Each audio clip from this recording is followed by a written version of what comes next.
What's up, everybody? Welcome to another episode of Game Dev Unchained, the #1 game development podcast about game development.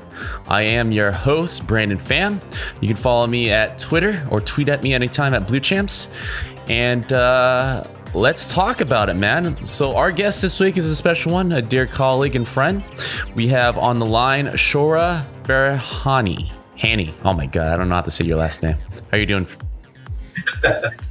Good. I'm good. Been a while. I was there. I was in your podcast maybe a year and a half ago. Yeah, it's been quite a long time. So this is the part of the podcast, actually, Shora, that we have our guests introduce themselves to our audience out there of who you are, where you're from, where you're heading, just to give them an idea of how special you are. So I think because I've said it before, I'm originally from Iran.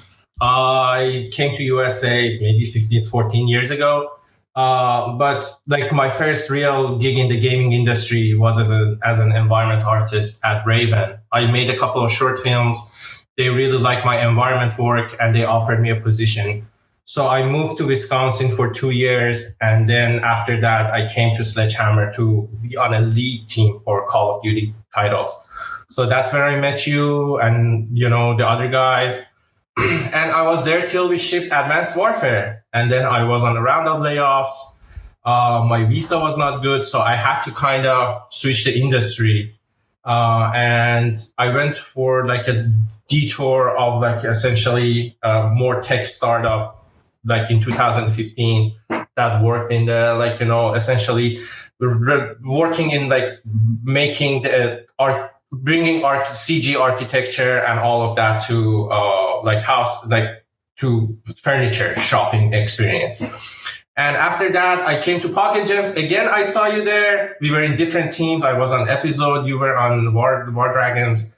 And after that, I went to Naughty Dog. I was there on a 6-month contract to work on Last of Us 2. It's actually been pretty crazy. In the past year, I have switched 3 jobs. After first Naughty Dog, then went to a small team that we worked on a Stadia title for 4 months. It was a very small team. And after that, since then, I've been with 2K and with Ghost Story Games. And it's the team, the Ken Levine team, that was originally Irrational. And yeah, it's been very exciting, actually. But the funny thing is that the studio is in Boston and I work for them remote for the past 3 months, even though I'm in LA. Yeah, man. It's a story that I think most game developers who've been in the industry for a while are quite familiar with. Moving the family, moving everybody. You're married now, right? Do you have a kid yet? Pardon me? Do you have a kid yet? No, right? No. It's just I'm married, but no kids. No. But uprooting the family from California to Boston is quite a move, yeah. And it's just part of the deal. Being a game developer, I think you go where the good jobs are. That's the thing. They offered me a remote position, so I have been in LA. Even though the opportunity was when they contacted me, I told them, hey, I actually don't mind moving, but because of this, they want to keep the size of the team a certain amount size. And even though I'm a full-time employee, I'm working remote for them from LA. So since I have moved to LA, I haven't moved. Well, that's good, man. So at least you were able to kind of hold your ground for a little while before you had to uproot and leave. And this episode, I kind of want to concentrate on what has been been a hot topic. It's been kind of like an open secret within the industry. And, Naughty Dog is something that I always go back to every year. You see this grand posting of jobs at Naughty Dog, just pretty much every position right before Christmas. And I think the layman, the normal person who looks at that thinks that, wow, Naughty Dog is really growing their team. Like they must be over 1,000 people right now. But the truer reason for that is just there's a lot of turnover rate, right? A lot of people quit, or most of these are contractors and are simply burnt out, and so a lot of people exit the door. We recently had a roundtable episode with a bunch of game developers on board. And one of the article that kind of been getting a lot of exposure lately has been the Kotaku article talking about crunch culture over at Naughty Dog, and how basically from Uncharted 4 to Last of Us 2, 70% of designers are not there anymore, and which of course causes a lot of problems with development and a lot of just upkeep and trying to get the grips of the technology. And well, I mean, it ruins the synergy between artists and designers as soon as someone who's been there for one development cycle leaves, and then you're dealing with a new person, right?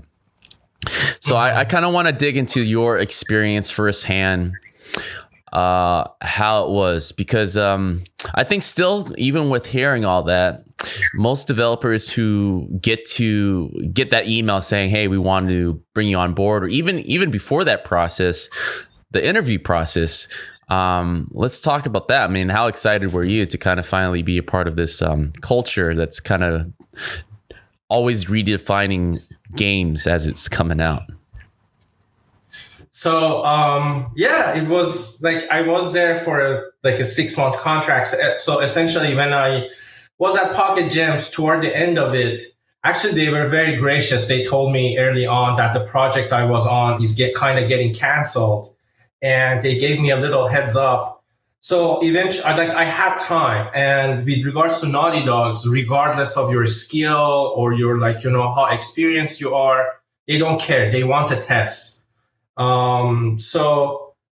As usual, they sent me the test. I typically, because they're a full Maya studio, I'm not a Maya guy, but I rarely ever thought about them as much as they are a well-known studio. But I did the test for them. I think I did a very good job, and I got the call and everything worked out.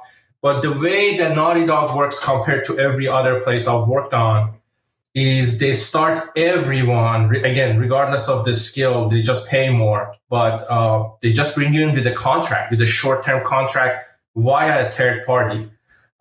This was my first time, going through this process. And of course, you're getting because you're a contract employee, you're not salary-based, you're hourly, so you can benefit from, working overtime.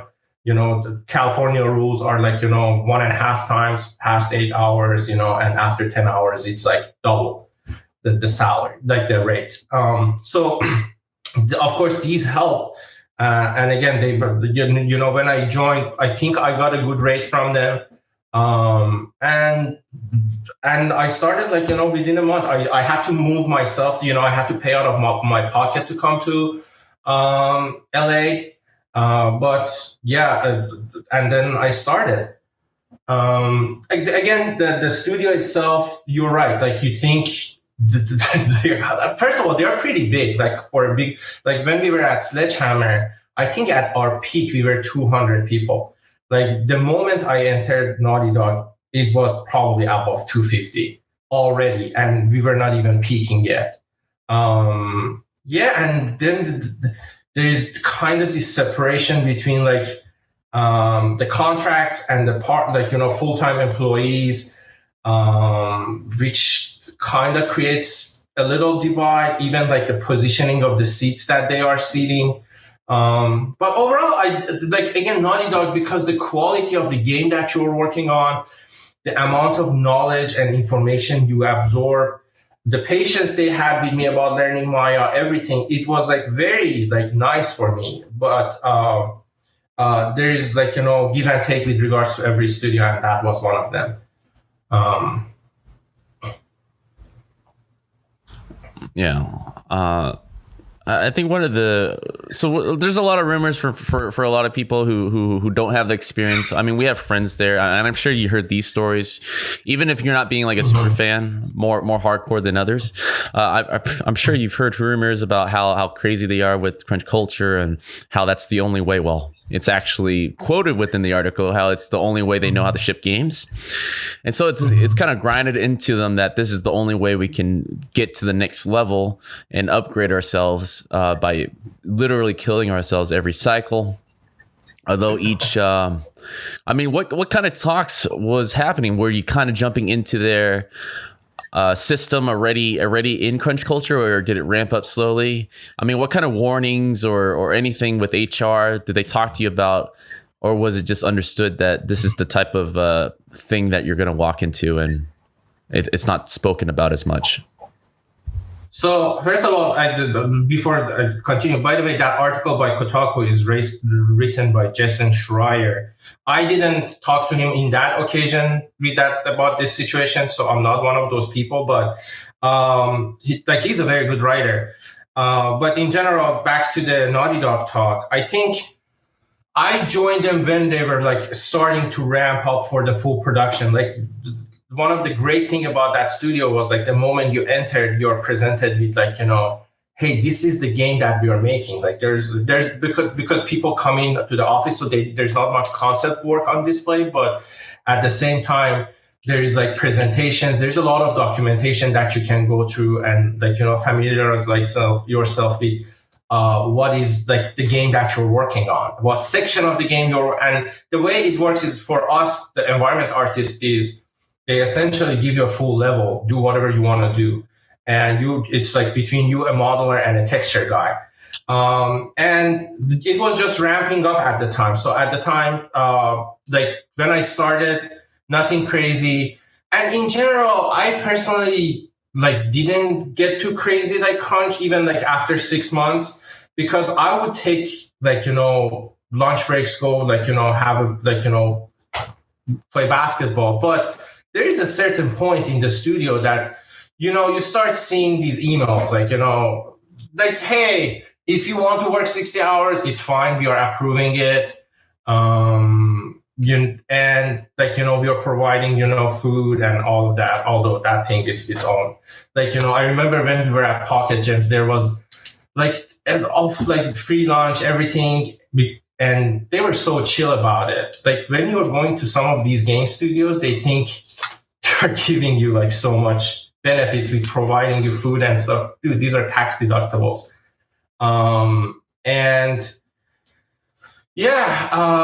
So there is not necessarily any force, but you're looking at your peers and you're looking, hey, this looks really good. I want to keep up. You're an artist. You want to create the best work you're doing, and you have the tools to create the best work you're doing. Like there are certain times, like, when we were on Call of Duty, the tools, there were certain things that did not fit. Like, if you're working like on a sci-fi thing, the tools are not suited for that.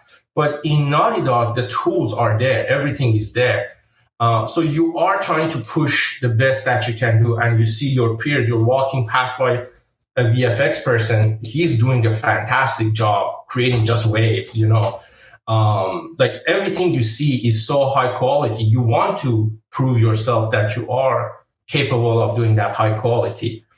But there is not necessarily any force that says, hey, you have to stay this long. But overall, I overtimed, but it wasn't in a way that, because again, I took the lunch breaks. Hey, maybe this worked in a way that they canceled my contract after 6 months because I wasn't staying till 11 at night.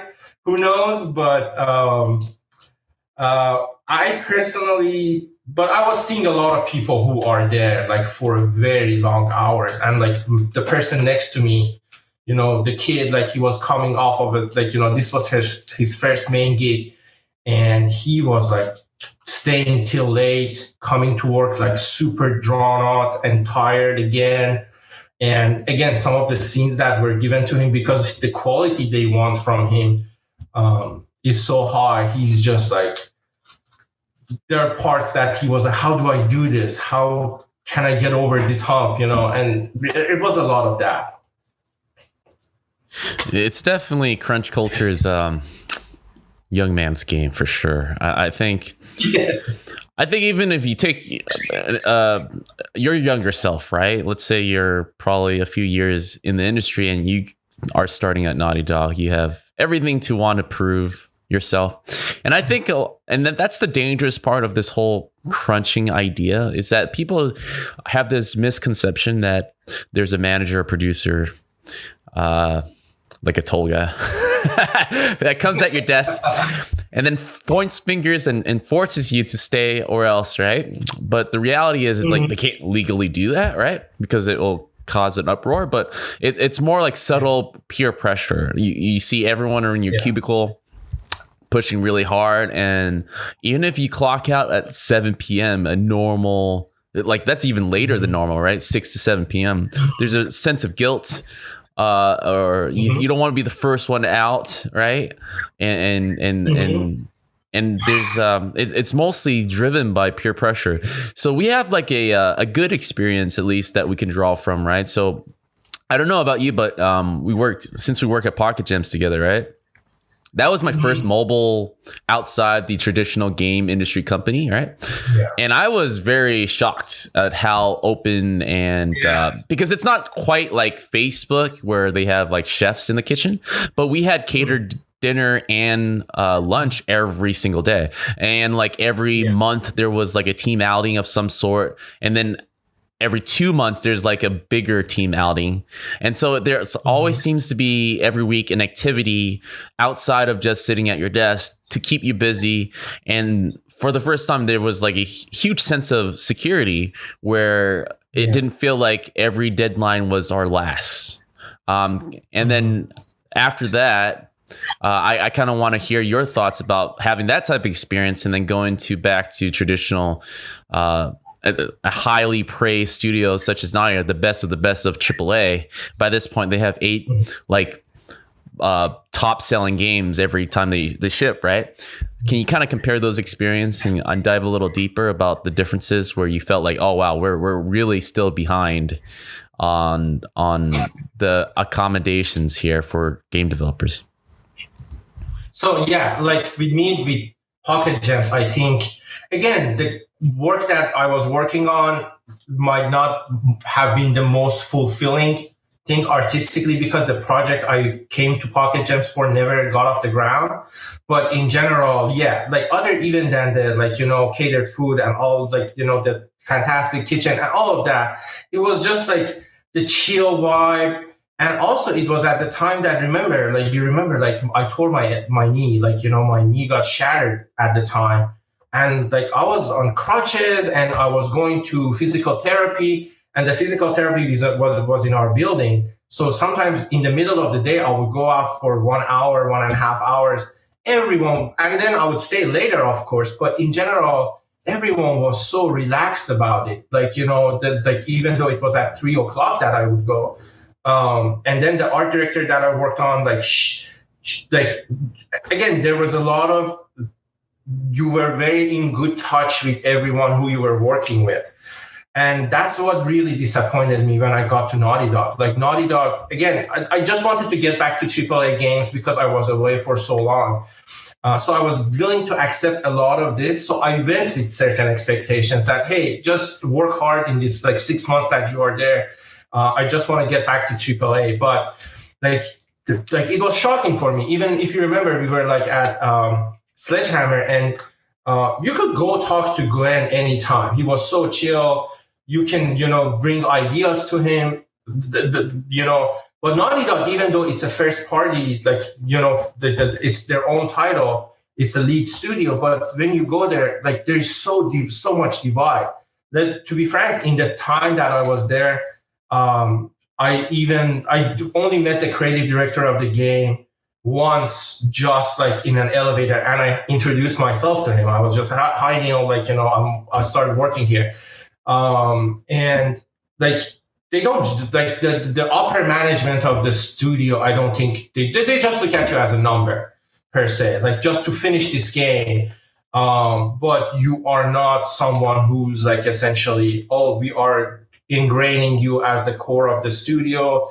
Like other people would have communication with you.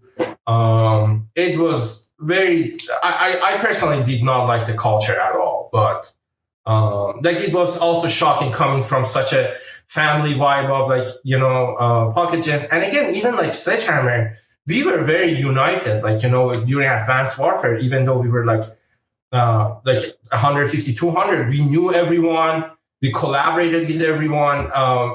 The ideas were flowing, but I think, it was very difficult for me to adjust to some of that at Naughty Dog. Commenting a bit more on the culture shock, do they try to at least have some activities during your 6 months there? I mean, I totally agree. You got to be there at least 2 years before one of the leads actually look at you when they're giving you tasks. Yeah. Because they're it really is every year they have a whole truckload of contractors come in to help finish development. And a lot of those don't make the cut. And we can talk about that a bit more in a bit. But what kind of stuff do you feel like? I mean, they are a pretty big studio. The problems are pretty widely known. I mean, were there conversations about this while you were there with your colleagues about, hey, man, it seems like we just come in here and work and leave really late? I mean, is there any other picture that you feel like while you were there that you felt like, hey, they're making some kind of effort, a little picnic here and there? I used to laugh at that, but like, what kind of efforts have they been making just to paint them in a fair picture? I honestly think they did a little effort, because actually the location of the studio of Naughty Dog is in this like nice building that has a lot of like water park, like there's a park area essentially around it. It's a nice area. So if you want to go for a walk lunch times, it's pretty nice. And they do a little events here and there. I'm not like saying they don't. And actually like every Friday, like, they have a bagel day or something like that. They typically do these sort of events, but like when I'm saying like there's no unity, like let's say somebody is cooking something it's just for their own group. There's no like, oh, hey, the rest of the team, we have like, I made this like great, like, cookie basket and come and share in the kitchen with us. Like, it wasn't, there is a divide. There is no like company-wide email like that. It's just like, if you go to kitchen and you see something, you pick it up, but there is no like, hey, who should I thank for this? Like, there's none of that. But I think that part is fine. And yeah, sometimes for me, it was just a divide between the contracts and again, even like some of the Sony stuff, because Naughty Dog is a Sony team. So there's certain like Sony benefits that go with one side that, hey, all the full times you have these, Sony activities that you can do, but the contracts cannot, enjoy any of that. Oh wow, let's dig into that. So so when it comes to activities and stuff, there's an action. It's subtle division, okay. It's not a big thing, but it is like these are the things that eventually all build up to create more divide. You know what I mean? It's not. Right. Oh, I can't enjoy the Sony movies. I can't go to the Sony Lot Theater because I'm a contract here. It's not a big deal, but it's just the addition like that all builds up to create this, like we are contractors in this room and then like all the main guys are in the main hallway. Again, maybe it's just because we don't have enough room, so we have to put you in this separate section, but it all builds up toward the divide, step by step. It's not a single, right. One thing that says, oh, this was such a heartbreak for me. No, it's, you let it go. But over the course of all these together, it becomes something. So you felt like there's definitely, rightfully so, right? By this time, so many contractors go in and out of that studio by now that they have some type of system to kind of get used to for newcomers, right? And it's not just Naughty Dog, honestly. I've been noticing a lot of companies, especially Microsoft, all these big publishers are now starting to go through this contract hire, which I think is terrible for the industry. As much as we want to talk about crunch and how bad it is, I honestly think this contract situation is even worse. Like we are talking about all these, like talk about like, unions and stuff. Unions has its own issues too, but I think that like my first job was at Raven. I was a full time. We had like junior guys who were still like full time, but like, they were lower salary. So everybody's taken care of. But we going through the contracts, essentially the companies are washing off their hands off of any benefits, any like, bonuses that you might participate in the future, like sales of the game. And that's the part that I hate the most, in general. Like that's the industry is adopting. Like right after even Naughty Dog, I had offer from some VR company that they were also giving me like a part-time like contract position. They were a very high pay, but then I got another position that was like full-time. So I definitely took the salary full-time because it's just the contract. I'm really opposed to it at this moment. Again, some of them provide certain health benefits, but it's so bad that it's just you're better not even getting it. Yeah, I mean, we can expand this actually and broaden this topic. So we already see the visual effects company moving into that direction where it's like 99% contractors, and I think in a way are suffering from it because you watch any movies, you look at the credits, there's like a billion people and a billion different studios. And it is admirable that they are able to kind of come together and have a director piece all those things and make sure it's, fluid. But the mistake is, and the reality is, there's all the visual effects companies for the industry has moved out of California, has moved out of the country, are in Canada, overseas. And, we would have very familiar stories where one visual effects company would win an Oscar that week, and then at the end of the week you hear that the studio completely laid off and shut down, right? That's very common. I do feel like games are a little bit more special where we can't completely outsource every bit of a game, where we have just one studio handle design, one studio handle art. There is some kind of at least it requires, so far, they haven't been able to crack it. And I totally believe that these studio execs are trying to crack this where they can compartmentalize disciplines. But at the very moment, there's at least a very small core team. And what I'm seeing is what you're saying is that they're either contracting it to individuals or outsourcing companies while keeping the core team very small to kind of combat the heavy overhead, which is part of the issue, right? So I want to ask you this, the contracted thing. Well, it is a move that we've been seeing the last 5 years, and I agree with you. I think early in my career, it was more common to get offered full-time than it is now. I think a lot of companies are offering contract jobs first now by default. And what kind of implication are you seeing from us continuing that way with this industry? Like we're seeing the top dogs like Naughty Dog, like Microsoft, moving in this way, and they're kind of the movers, right? How do you see this playing out in the next few years if this is the trend? That's what causes all these like overheads, like I think yes, there are certain tasks that you might be able to outsource, but we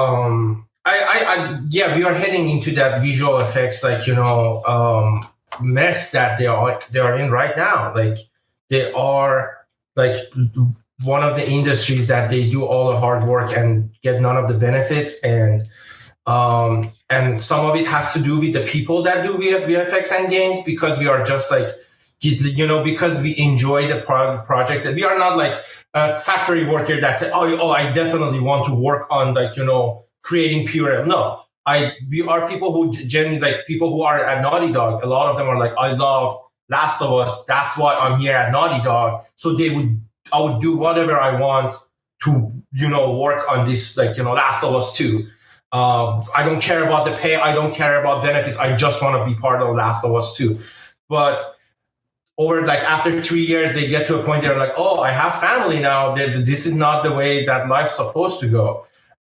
So I think, it's part of it comes to the people that we are the people that make these games, and we accept that we are part of the problem, but at the same time, we need to grow up and think of it like our video game industry as like, other made industries, that we are here to just do our job and do it well. But, like we should be part of like what we are making as well. It is the way it is going with contracts. I genuinely don't accept. Like I would stay away from them. Like fortunately I have been in this industry for a while. I have good portfolio, but I understand your side too, that you would say some junior kid who just wants to get foot in the door, he would accept anything and he would go for it. He or she would go for it. But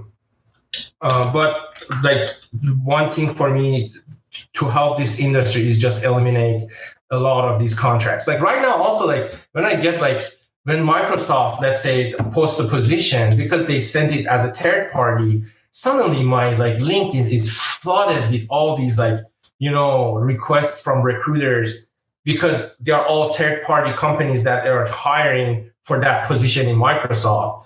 So it's just so annoying. Like again, it's a minor annoyance, but like the fact that you are being forced to like respond to one recruiter, so they would relay your information to another recruiter inside Microsoft, then that person relays your information, if it's good enough, to the art director or whatnot. It's just creates such a chain of disconnect. I think this is the biggest, like one of the biggest issues that as a gaming industry we need to stand against, like all these the contract works. Yeah, I mean, it's definitely a situation like, older developers generally have life situations that doesn't allow them to accept contract work, right? You're married, I'm married, I have kids, right? So if you look at one end of the spectrum where students or newcomers or juniors are totally accepting of this type of situation, and then to the other spectrum where we're older, more experienced, more expensive, and just more have more dependencies, right? It's harder for us to kind of accept these contracts as the way moving forward, because it just puts our family, ourselves in a compromising situation when anyone gets sick, and much worse. Like how can someone rely on a 6-month contract and basically not know where they're going to be in 6 months? Like how does rent and mortgage work like that, right? You're basically you're fortunate enough to kind of find a place and had the ability to kind of, all right, uproot, move to Boston. But most families like myself is like, no, there's no way, not at this time. Like my kids are situated right now. They're familiar with their school systems and they have friends, and it's too crazy of a move. Like, so now I'm more locked into this area more than ever. I do want to so what? I remember you, since you were like, your family was living in OC. Exactly. And, your job was in Pocket Gems in San Francisco. You had to flying back and forth between OC and San Francisco. It was just like, I felt for you. It was so difficult. Like when I saw that, I was just, this is really difficult every week. That's the breaking point. Yeah. And it's a crazy story, man. We're more experienced and more knowledgeable about our craft later in a career, but I was finding myself in a situation where I have less and less choice because of my salary and just knowing enough that I can't just accept anything, because I'm not that desperate where I could just accept the bottom of the barrel and just be okay with it. It's like I need to have some kind of daily happiness from this job. Otherwise, I know I can't handle it, right? But yeah, I mean, my situation alone was very familiar in that vein. It's like, wow, like this is forcing me to go to commute the craziest commute of my life, right? Just flying every week to San Francisco and then living in Orange County in the weekend. But it was done because I had a plan in mind. Now I'm full time at home. I've been doing this for a year now. And I kind of want to flip the script a bit, right? Because I think it's always good to kind of look at the other perspective, all right? Why are companies doing this right now? Is it more volatile than ever for them to kind of take the risk and hire all but full-timers, you know? Why are they being so picky with this? Why do they think contractors are the best route moving forward, at least to get a new company started? Have you given that much thought on the other side of the, like a Naughty Dog is like, why exactly Naughty Dog is hiring contractors every year in exchange for losing senior full-timers, basically? I mean, that's the problem that they're trying to hit right now, right? In exchange of cheaper. Okay. Do you think that they really have a hard time retaining talent as well because of this? So for me, it was like, I personally think like I was one of the more expensive contracts at Naughty Dog. And like, I remember like, when they gave me, hey, we are not going to renew your contract, I asked every lead and every person, like, what was the reason? Like, nobody gave me a reason. Like, everybody was like, dude, we loved your work. We gave you some of the most difficult scenes in the game, and you handled them all very well. Your scenes look great, but we are letting you go. Well, at the same time, I'm in the studio and I'm seeing like, rather than me, like, and again, it's not a cycle that they were just like, oh, we are cutting down the number right now, we are in a good place. No, I'm seeing there's like, for every one of me, there's 2 junior kids coming into the job, and all of them work like extra hours, like full, like without any, I remember seeing this kid, like, and there were so many seats that are actually all sitting actually to the way to the kitchen now. The workplace was very filled, like you run out of space. But in general, I'm seeing this kid that's like, doesn't even take his jacket off when he gets to work. He's just sitting and working nonstop. And like your junior kids, so I'm definitely sure they're much cheaper than me. And again, with regards to if you're a small company, you're a team of 7 or 8, I understand that you don't have the backing to fully support, like guarantee this guy is going to be with me for 1 year, like, so I give him a full, full-time position. But for these big companies that they know this game is going to last at least 1 more year, we need to, when we actually, like, they put the effort to train me with Maya. So I'll put like 2-3 weeks for this guy to fully adjust to our pipeline, our, technology, and then letting him go after 6 months, considering his work was very good. Like, I don't think it's positive at all, and probably cost and, trying to wash off your hands of, like, again, providing benefits to employees is expensive. Guaranteeing that some people potentially would get the, bonuses in the end is expensive, for the upper management. So some of these, I think, plays a part in, these companies switching to contract roles, to answer your question. So I kind of want to go through an exercise with you, actually, while we're, let's say I hand over. I know we both of us are not smart enough or experienced enough to kind of turn this whole shit around, but let's just try, right? Let's just kind of go through this kind of exercise of, if we were handed the keys to the kingdom tomorrow, like Naughty Dog, right? Or like, hey, we're open to kind of fixing this. All right. We'll give you about a year to kind of figure this out. How can we still ship the game on time, retain talent, and just do the right thing, right? How can we turn a lot of these top talent contractors into actual jobs? Because, I mean, the carrot at the end of the stick for contractors is, it's a familiar story across the board, right? Here's, here's 6 months of contract, but hey, if you do really, really good, if you try really, really hard, this can turn and extend to full time. But we know for a fact that's only like 1%, like 1 out of 30 people may get that full time conversion, right?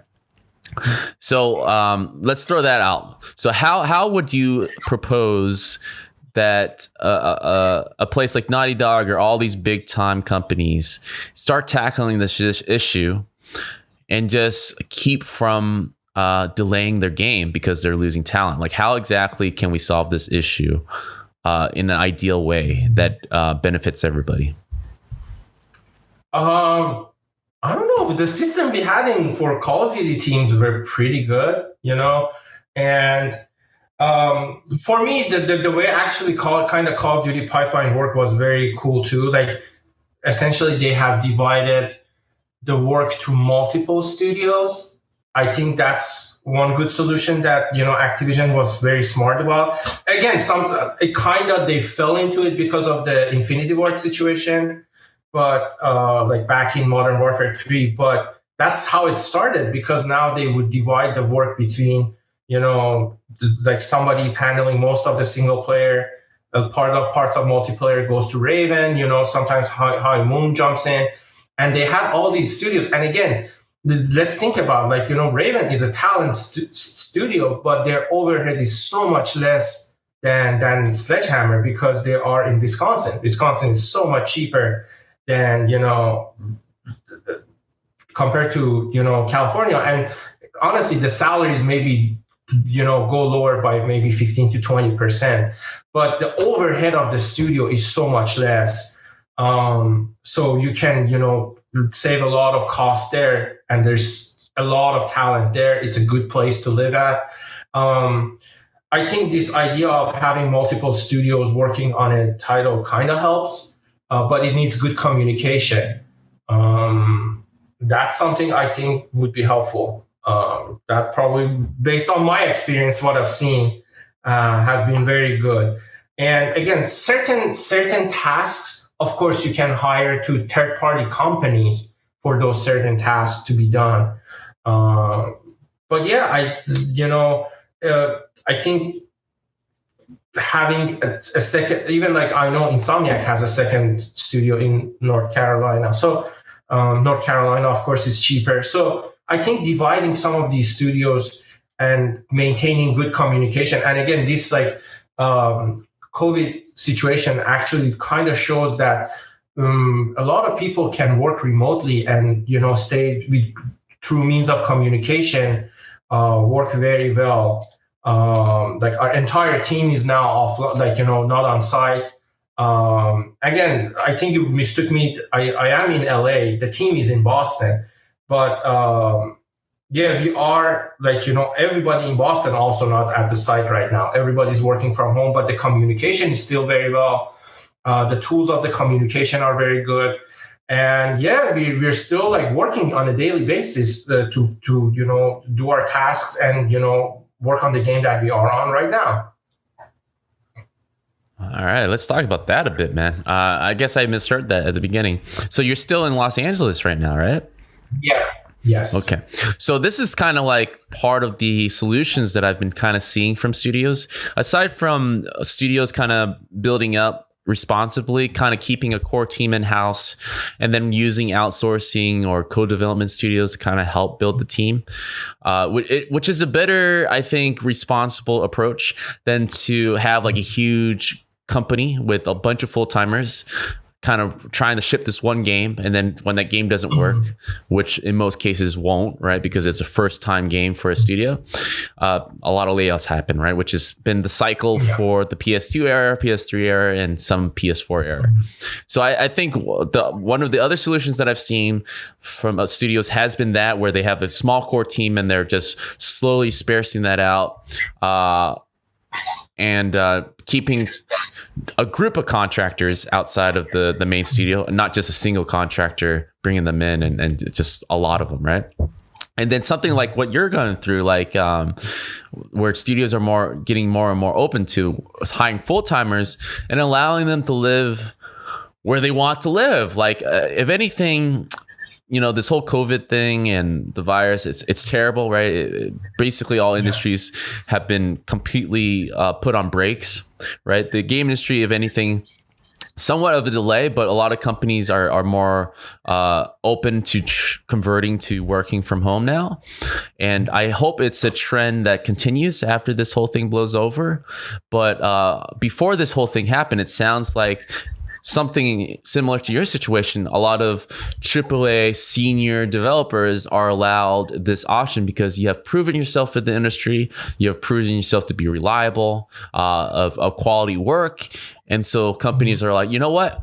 We don't want you to go to Boston because the truth is not a lot of people want to live in certain areas. I'm sure Boston's great, but it's very different. Boston is fantastic. Actually, it's a beautiful. I honestly, if they told me like, because I didn't move because my lease was not over, but if they told me, hey, we would move to Boston, after a certain point, I was like, I would totally move there. It's a beautiful city, but the biggest issue is like, there's other than this studio that I'm in right now, there's nothing else in Boston. So when you think about like the future, like once we ship this game or whatnot, like what happens next? You know, that's where you kind of hesitate about thinking about Boston, but Boston itself is a beautiful city. So is your, and let me know if this is like NDA stuff or whatever. Are you pretty much going to be shipping the game from Los Angeles, or are you just there temporarily until your lease is up and then you have to go? How does it work? No, I am like remote, like, you know, I think till the end of the game, as far as I know, like even I told them, hey, once my lease is like, I actually finished the lease. I just like, you know, finished the lease and renewed. And they were like, no, we like, you know, you're working very well, you know, everything is good. But the thing is, one thing that really helped was like, I also like went to the studio for a couple weeks in Boston, stayed there, learned everyone, you know, who and, you know, gaming is still like there's certain things you need to be in presence of each other. I'm saying like, you know, it's great. Communications tools are great, but still, until you talk to a designer, you know, I'm an artist guy, so I talk to a designer. Until I talk to that person in person, I can't get a feel of like what he likes, what sort of ideas he likes. You know, that initial like setup of me to be a couple of weeks in Boston, working with everyone, getting to know everyone, really helped, you know, in this setup. And again, like, you know, with regards, like I said, like with Raven, not everyone needs to be outside. You still need a hub, but this hub can be like, you know, one hub could be in California, one hub could be in a, you know, cheaper area, and they still collaborate. And again, they can have like outside people, like, you know, that come in and out. Yeah, definitely, man. And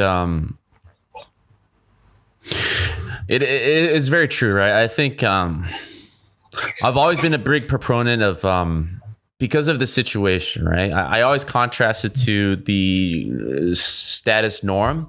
For game developers, we're always asked to move for the companies we really want to work for, right?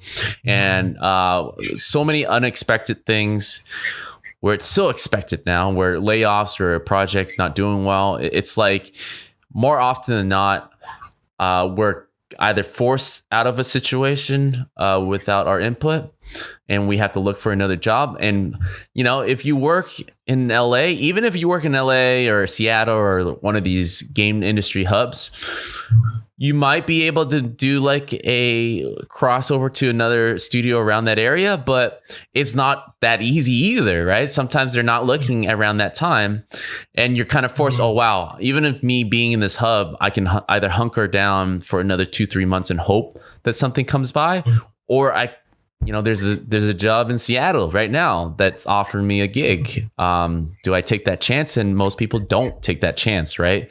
And stay. They take that job. You follow where their job is.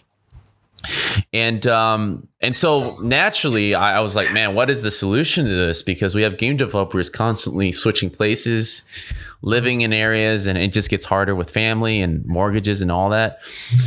And naturally, the solution is let people work from their homes and just communicate like this and figure this out, because it feels like the other way around is non-sustainable. You're going to burn people out, and and people are just going to settle. And so the people that you have on your team, although are still really good, are probably not going to be the best anymore, because the best have options now, starting to have options, and they rather stay where they are and don't want to go anywhere. So we're losing a lot of talent that way.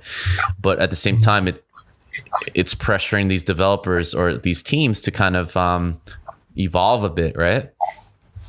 But I totally sign off in you saying, like, there's I've been doing this for a year, working remotely and everything, and telecommunicating with my team on everyday things. There is a huge increase of needing to talk to each other more, because I think within the studio we kind of take it for granted that I can just turn over and talk to you and just kind of brainstorm with you. But like on text or even through webcam, everything's so subtle that it can come off badly or not strongly enough. You know what I mean? And so there's still a barrier with telecommunication, and it's not quite there yet where we need it to be for game development to go super smooth. But this is by far a better option. Like I love the fact that you can still work at your home for a studio across the country. I think that's a huge, I would say, improvement over the last 4 years. Like 4 years ago, I don't think that was at all very common, right? I think it's like your situation right now is starting to become a thing, especially after this. I think it's going to become even more of a thing, because now studios are scrambling to kind of get their IT infrastructure up, and that's going to be there for people to tap into. They're not going to completely destroy it and be like, all right, let's get people back into the studio. Let's destroy like 3 months worth of work right now that's been working well and getting momentum, and get people back into the studio and just do what they need to do. And also, like, let's be honest, like working from home takes a certain discipline. Like, you have to, like, this is my work time. You don't diddle-daddle. Again, all the security stuff are the same. Like, I don't, I treat it as I'm like, when I was inside the studio, I think when I'm at the studio, I might diddle-daddle more. When I'm home, I'm like actually more focused. But it's like, it takes a certain discipline. You have to at some point force yourself to, hey, I need to go for a walk. A lot of these needs to be considered, like push yourself. And a lot of times, especially like now that I'm working with a 3 hour clock, like in front, like, they are like, East Coast time. Like I start my day at like 8:30 in the morning, but my brain is adjusted to working till 6 or 7 o'clock. So like my hours actually are kind of more, but because you're home, you don't feel it, you don't have any commute time wasted. There is certain things, but in general, it takes certain discipline. And once you get past that, it is good. And again, this situation that we are in, it kind of is proving to all these, like, disciplines of work. Because before this, I thought, okay, maybe we can do this through art, but what about the design? What about the engineering? But as I'm seeing, it's possible. Definitely, man. So we're almost at the hour mark. I kind of want to end it with this. We kind of started with talking about your experience over at Naughty Dog and opening your eyes on certain issues. So let's talk about whatever positive or negative impression that you had since your experience there. What have you learned? What's different now going through that experience? I mean, you're definitely more of an advocate against contract work. What other things can you share with our listeners and viewers out there, how it improved you as a person? Like, all right, I mean, I have a clear picture of what this industry needs to move away from, what it needs to do to kind of help make us better. I think one thing that I really liked about Naughty Dog was the clear vision that was already established. Like, as I said, like from day one, the narrative beats. Of course, throughout development, it changes, like, it evolves, but there is there is a very, direct idea of what we are doing. And again, the team is extremely talented. I have the lead that I worked with. He was incredibly gracious. I learned Maya very well there. There's a lot of positives. And again, you look at everybody's work. I did some of my best work. Again, the game is not out yet, so we cannot see it, but I did very good work. And there's a lot of positives, that the day to day with the person you're working, especially as I said, the level is divided between you and a texture artist. Like, we were fantastic working with each other. We feed off each other. That was like very positive. And again, coming back to AAA, then, paving the way for me. Like, once I left Naughty Dog after 6 months, like I had, a lot easier, more offers like than I could, coming out of that, grind. There's a lot of positive to be said. And I'm looking forward to the title we worked on, even though I wasn't there till the end. I'm looking forward to it. A lot of people would be surprised. That's incredible, man. I'm looking forward to it too. Maybe when it comes out, we can talk about more about the game that's under NDA right now. I do want to kind of ask you one last thing before I kind of say adieu. So you kind of went through the AAA experience back and into the mobile experience, which opened your eyes in perks and security, and then going back to the AAA experience, and now you're kind of like Ghost Story Games is kind of like the mid level now, right? It's still AAA, but a smaller team. What's your preference? Like, do you have certain preference based on these last few years of experience of like, hey man, AAA has its glory, but Pocket Gem really was we were fat kings back then. So the thing is, like, right before, like, right now Ghost Story, I was 4 months in Tangent Games, and Tangent Games was like, we were a team of 6 or 7 people, and like I was fully in charge of whatever art, so like that was a very cool experience too, because you can see how much can be done with small teams, like we were creating AAA quality game with 7 people. I don't think, like, Google has said that, Tangent Games is working, but they haven't revealed anything. And I didn't, there was a lot of things I also enjoyed in that size, but I think, the perfect size is still for a good team is between 30 to 60 people. And then, if it's a very big game, it's a multitude of these teams of 30 to 60 people, I think. It can go up to 100, but I think like Naughty Dog size was just too big. It gets too out of hand.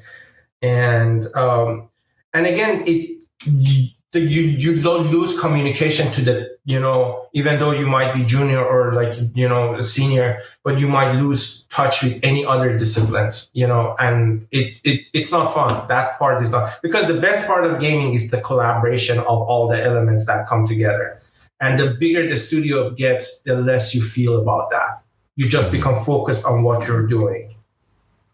Definitely, man. So this is at the end of the hour, and this is something you should be familiar with, where I kind of turn the mic over to our guest, you, Shora, to kind of give a shout out, give attention to any causes, website. How do people find you? Go ahead, and I'll shut up.